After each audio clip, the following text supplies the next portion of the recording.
E é também na NBR que você vai ver lá que a gente só pode ocupar 40% do eletroduto. E aqui nós temos dois principais motivos. O primeiro é para manter a temperatura dentro desse eletroduto, principalmente embutido. Então, se a gente ocupar ele todo, a gente pode ter um aquecimento. Então, esse espaço que sobra, essa massa de ar que sobra ali dentro, é para manter a temperatura. Também para facilitar a passagem dos cabos nesse eletroduto. Agora eu vou dar uma opinião minha, do Vinícius. Você pode concordar ou não. Inclusive, se você quiser comentar aqui nesse vídeo, se você concorda ou não com a minha opinião, não tem problema nenhum. A gente pode discutir de forma saudável. A minha opinião é a seguinte: se você observar na norma, ela não cita, ela é antiga. Eu sou um dos que acredita que a norma precisa passar por uma revisão, uma atualização o quanto antes. Ela sempre lida com o cabo rígido.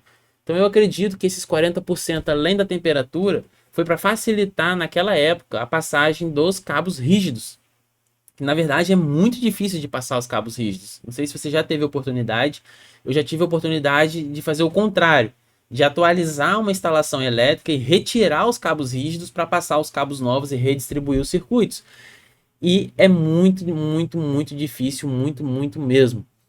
Mesmo que sejam dois ou três cabos de 2,5 milímetro quadrado, do rígido é praticamente impossível. Você não consegue puxar tudo de uma vez, tem que puxar um de cada vez, ainda correndo o risco dele fazer uma ponta, né, um gancho e sair rasgando o eletroduto.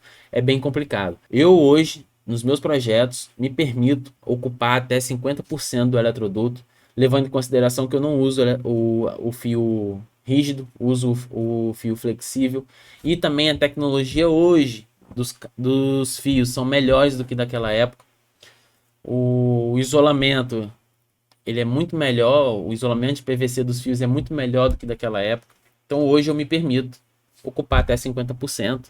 E depois você me diz aí se você pensa da mesma forma ou não. Fora isso tudo, tem umas vantagens que grandes edificações escolhem para poder usar a eletrocálise, além da facilidade, é que devido a estar ao ar livre, né, a troca de calor ali, a troca de temperatura entre o cabo e o ambiente é maior. Então esses cabos eles suportam mais corrente do que os cabos embutidos em alvenaria.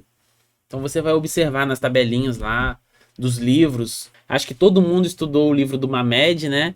Então o livro do Mamed ou na norma você vai observar nas tabelinhas de eletroduto que permitem uma troca maior de calor, então os cabos suportam mais corrente.